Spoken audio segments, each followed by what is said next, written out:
Сегодня в Казани открылся 32-й международный оперный фестиваль имени Федора Шаляпина. Калейдоскоп голосов различной вокальной техники в этом году сосредоточится вокруг и 140-летия постоянных оперных сезонов в Казани.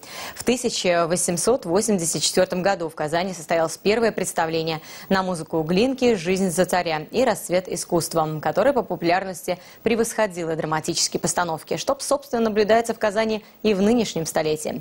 В премьерной постановке «Сивильского цирюльника» сегодня выступают солисты из Казани, Санкт-Петербурга, Минска, Киева, Екатеринбурга и Уфы. Дмитрий Пивоваров побывал на сдаче комической оперы.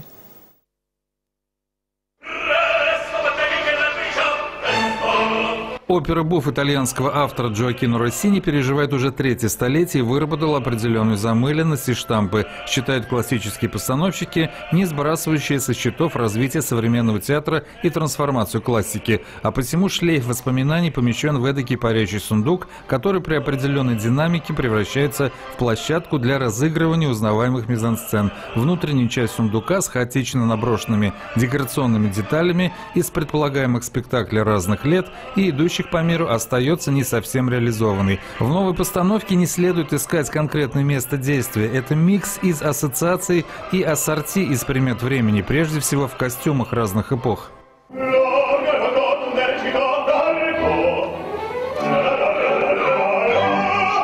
Цирюльник Фигаро, плут и пройдоха Казанского разлива нового времени появляется на сцене а-ля Карменсита из строгой оперы Бизе. Вот здесь и начинается бурлеска клоунада, присущая итальянским дель-арте, где работают точно подобранные маски. В новой комической опере актеры существуют в предлагаемых обстоятельствах. Эти правила игры, возможно, будут усвоены постепенно. Ведь и на первой премьере «Цирюльника» в Риме в зале было все пропитано отрицательной энергетикой, визги, вопли и мяуканье. Лишь по истечению времени люди, вслушиваясь в музыку, принимали новые правила. А как без нововведения? Ну, мы же не можем оперу с таким прошлым ставить постоянно одинаково. Но это будет скучно.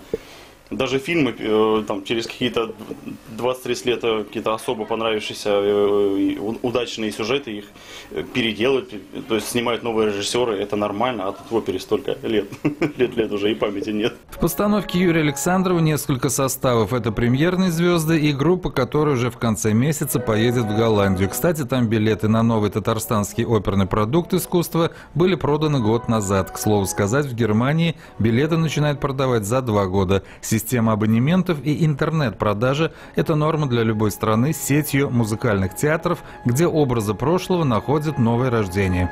Это красиво, конечно, но здесь есть своя эстетика. Здесь есть своя эстетика. Здесь ничего такого прям ультрасовременного лично я не нахожу. Мне кажется, что все в пределах, такая эклектика. Сейчас же вот в моде, да, эклектика, да, и дизайн интерьеров, касательно всего, да, одежды. Вот это такая эклектика, но красивая. Фестиваль только начинается, а зрители уже зарядились терпением и эмоциями. Этому способствуют новые постановки и всегда неожиданные составы. Дмитрий Пивоваров, Владимир Ладушкин, телеканал «Эфир». И наш культурный обозреватель Дмитрий Пивоваров сейчас на прямой связи со студией. Дмитрий, как прошло открытие фестиваля? Добрый вечер, Нелли. Добрый вечер, уважаемые телезрители. Действительно, атмосфера, как всегда, 32-й раз празднично приподнятая. Хотя в зале можно было встретить немало людей в черном. Именно этот цвет превалировал на гостях и гостях сегодняшнего 32-го фестиваля.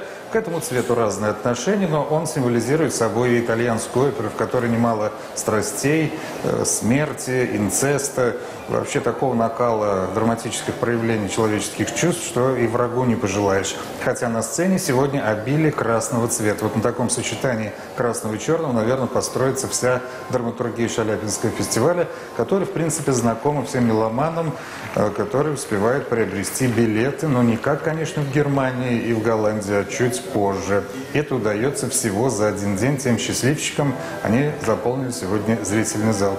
Ну и, конечно, есть люди, которые приезжают очень часто в Казань, и это авторитетные лица.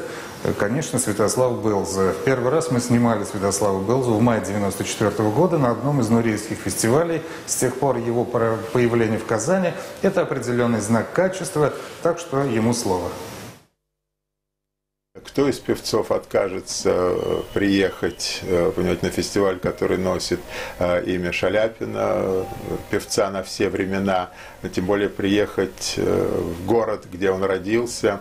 А как говорил еще Гёте, чтобы понять поэта, это можно отнести, в общем, к любому творцу, нужно побывать на его малой родине. И, конечно, чтобы и понять Шаляпина, его истоки, важно побывать в Казани, тем более, что Казань так на глазах хорошеет. 13 февраля в опере «Борис Годунов» можно будет увидеть и услышать нашего земляка Алексея Тихомирова. Он сейчас работает в Большом театре. Среди манких гостей это Михаил Казаков, Борис Стаценко из Германии, конечно, Альбина Шагимуратова в «Риголетто» в партии Джильды. Очень много американских исполнителей в знаменитой чернокожей опере «Порги и Бесса». Конечно, об этих событиях и не только мы вам будем рассказывать. Неля, сейчас вы представите нам, насколько я знаю, историю о других театрах, побывавших в Казани. Спасибо, это был наш культурный обозреватель Дмитрий Пивоваров с новостями об открытии в Казани 32-го международного оперного фестиваля имени Федора Шаляпина.